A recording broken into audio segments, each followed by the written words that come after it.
kind of circumstance. Mason Raymond from Ehrhoff and Kessler on the scoring play at 7:04 the first period. There's former Kamloops Blazer Devan Dubnyk, who's played about 150 games in the minors in the East Coast League and the American Hockey League. And for Jeff Deslauriers, this is one again where the D just back off. They're trying to get a change so the defense aren't able to stand up at the line. Ehrhoff just drops it back. And that's one that a very well-placed shot, but one I'm sure Deslauriers would love to have. Back-to-back icing calls against Vancouver here. Just one shot on goal, that by Dustin Penner for Edmonton. And Deslauriers's been under siege. And you think for a young goaltender, Jim, you look at the other end, you got Roberto Luongo. You know that as a young goalie, you look at the other end, you can't help it. Coming off a disappointing loss last night, and now Luongo's only seen one shot to start this game. He hasn't even really been involved yet. Let's get out off the face-off. Willie Mitchell gets turned around as the Oilers come back in. Horkoff centering pass. J.F. Jacques. Sheldon Surrey. Patrick O'Sullivan with Horkoff out front, and Jacques is there as well. O'Sullivan to the net, stopped by the skate of Willie Mitchell, and he takes over, turns around, and regroups. Up the middle, Henrik to Daniel Sedin as a change begins. Henrik comes into the slot. Daniel can't get him the puck. Steve Bernier's joined them in front of the net. Daniel spun around by O'Sullivan. Gets loose, made a play to his brother. Daniel on his backhand scores!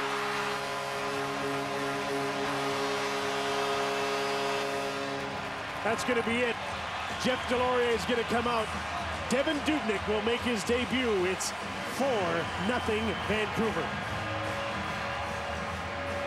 A call that you sure Pat Quinn didn't want to make, but you have to. And it's again the down low play of this line and how effective they are at puck control. Look at, you got two Oiler players, O'Sullivan and Jacques. They can't keep control. O'Sullivan loses his man, and this is just a goal scorer's goal. Down low, in tight. Daniel communicating with his brother. Henrik gives it back like you've seen so many times, but instead of just throwing that towards the net, Jim, you see Daniel taking that extra second and putting it up and over the bar, and there's 3 in a row on Deslauriers that beat him up high. 4 goals on 11 shots.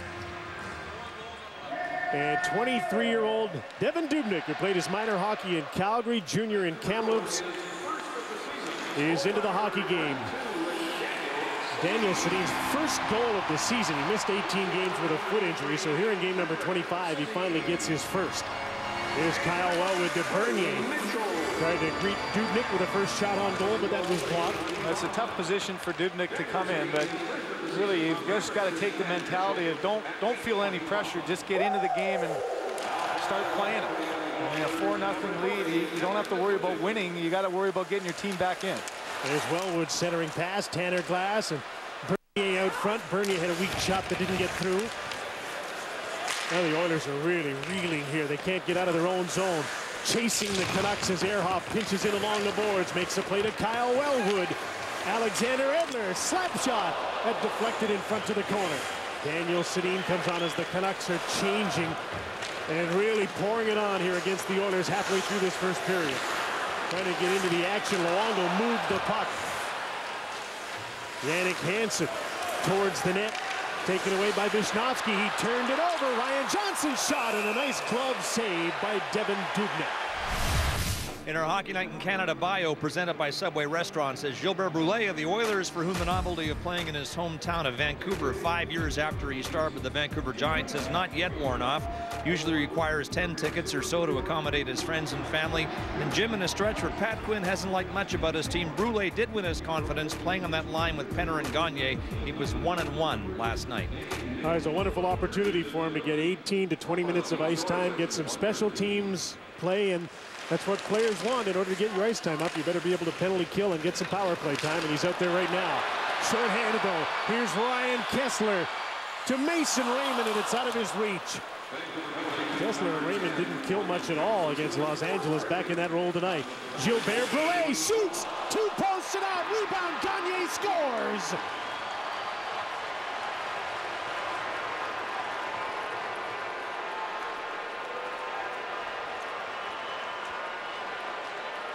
Well, we just introduced Gilbert Brulé from North Vancouver with his family and friends watching, and he ripped the shot.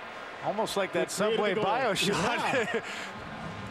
But we'll have to wonder if did Gagner kick that in. That's what they'll look at, much like you saw in his Vancouver Giant days, off the bar and right in front. Oh, off the stick of Gagner first. That one's going to be okay. And Gagner, good hand-eye coordination. He got a piece of it there, and then watch. At the last second it went through. I don't think it was a kicking motion. But for Roberto Luongo, what a tough period. He hasn't had anything in terms of action. And that one just a great shot. 15-4, the shots in favor of Vancouver. They lead 4-1 and just a minute and a half left in this period. Oilers get the draw. Cogliano, Patoli, Ethan Morrow. Battling for the puck. Alex Edmond. Center was back to help him. Ryan Johnson to Sammy Salo and out to center. Back in come the Oilers. Here's Andrew Cogliano. Spins, dealt up a skate. And Ryan Johnson picks up that carom and starts out to center. Jannik Hansen with Darcy Hordichuk driving the net. The centering pass was blocked and didn't get through. Good play by Tom Gilbert. There's Sammy Salo. Back for Jannik Hansen in front of Strudwick. Gilbert steps in to help out. Hordichuk is all over him. Gilbert fights off a couple of Canucks and gets to center. Horkoff advanced the puck. Gilbert up on the play with a centering pass. Didn't get through to Andrew Cogliano. Ryan Johnson trying to clear the puck in. Didn't. J.F. Jock with a shot. Knocked down in front of the net, and the puck comes outside the line. Surrey slaps it back in, and the Oilers have to tag up their offside.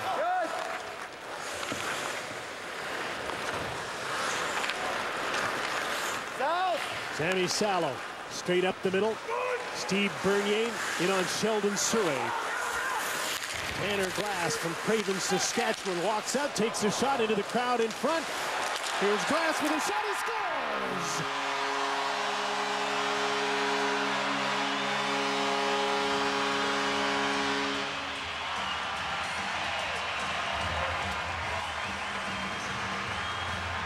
Tanner Glass makes it a 5-1 game with just 17 seconds left in the first period.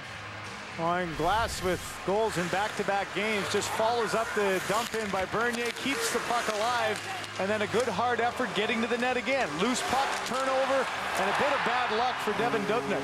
This one does go off the stick of Steve Staios, and Glass is the recipient of that break, up and under the bar again. So 4 out of the 5 shots in on the Oiler net have gone up and really right under the bar.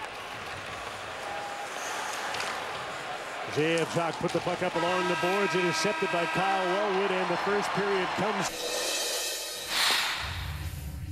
Welcome back to Hockey Night in Canada from Vancouver, where the Canucks have a 5-1 lead over the Edmonton Oilers as we go to the second period at General Motors Place. Alexander Edler back for the puck. Tried to clear it. Sean Horkoff held it in for Edmonton. He's got J.F. Jock and Patrick O'Sullivan with him. There's O'Sullivan, number 19. He threw the puck at the net. And Roberto Luongo hangs on. That's only the 5th shot at his net in the game. Well, frustrated Pat Quinn. You talked about him in his press conferences after, talking about his team being in the right position but not doing anything. 5 guys back, trying to protect the middle of the ice. But it's Glass who ends up getting that loose puck, gets a little bit of a break off of Steve Staios' stick. But those are the ones that Pat Quinn has been talking about, trying to get his team to be a little bit more hard on the puck, a little bit more aggressive when they have to in those dangerous areas. There's Gilbert Brulé to Penner, and a great save by Luongo. Just made himself big, and instead of retreating, came right out at Penner and made the save. Sam Gagner, a goal in his last 16 games. That's why he was so happy to score, as Surrey rips a shot that hurt Luongo. Oh, did it ever. And that was just an absolute bomb. And Luongo, I think, knew that the whistle went, so it was one of those quick reactions where, do I stop it or do I let it go in? And look at the grimacing face. I think he would rethink this. And just got him right, looked like on the fingers. And you could see him immediately just try to absorb that one, and he went back. But Sheldon Surrey with a full head of steam and a little bit of a deflection there too, which skipped that puck. And that's probably why Luongo didn't get it right into his netting. He got it a little bit inside because of that deflection. Tanner Glass head up, Decides he better lug the puck in. A drop pass. Bernier shoots an easy save for Devan Dubnyk. Well win. Pass is intercepted by Strudwick and fought out by Ryan Patoli. Willie Mitchell's back. He's got lots of time. Edmonton's changing. Kevin Bieksa. Long diagonal shooting. Dubnyk's out to play the puck. Two Canucks there. Hordichuk just got out of the way as Strudwick took a big run at him. Or Zach Stortini make that. Here's McDonald back with a shot. He scores! Colin McDonald with his first National Hockey League goal. And he celebrates the second for Edmonton tonight. Well, yeah, I don't know if you saw the reaction of Roberto Luongo, but he is mad at himself. And what happened is, not knowing much about Colin McDonald, you don't have anything set in your head. He looked up and Roberto Luongo just lost his net. There's the big hit by Stortini, the loose puck by O'Mara, and then watch as this comes down the wing. Look at Luongo just drifted a little bit to his right. A big run hit, good hard pass, but this is one Luongo rarely misses. But McDonald, what a moment for him. A tough one to celebrate because of the situation, but all of a sudden they're back in the game, and for him, a long time coming. A 2003 draft pick by the Edmonton Oilers, getting his first career goal. In his second National Hockey League game. He's from New Haven, Connecticut. Played 4 years at Providence College. Never a big scorer. But he's got his first National Hockey League goal tonight. The game is 5-2, and Edmonton's been the better team early in the second period. That's one you don't have to lie about when you get old. That's a great goal for your first goal against a great goaltender. Ryan O'Mara gets the assist, and he's in just his third NHL game. And the Oilers are back hungry for more. There's a slash being called here. And it looks like it'll be against the Vancouver Canucks. Ron Michael Samuelson hasn't been his coach's favorite player in the last couple of games, so he'd be glad to be 100 feet away from him right now. Yeah, retaliation penalty there. He took an elbow from Schmid that wasn't called, and as we've seen so many times, the retaliation was. So Edmonton with a goal in the period, trying to get within 2 on the power play, and they've scored on the power play in the game. Gagne into the corner. Here's Brule right in front. Penner scores! Here come the Oilers. 5-3 Vancouver as Dustin Penner scores. Well, how quickly the fortunes of a team can change. And the ability to just stick with it, get a little bit of energy, find something positive.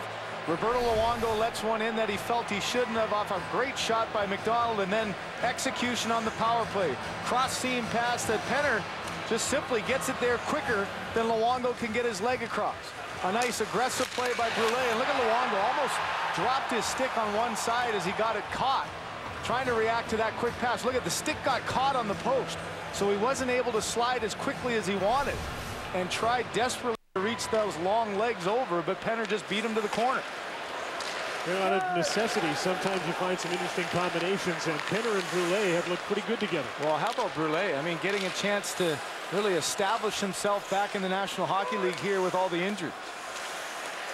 So back to 5-on-5. The Canucks are in trouble in their own zone, and their second periods haven't been particularly good all season. And this one is shaping up to be another poor one, and there's an icing call, and Vancouver will be back in its own zone with a 2-goal lead now. And this type of game for Roberto Luongo, a blowout early on, not much action. He's had a couple of things go wrong. Look at the stick.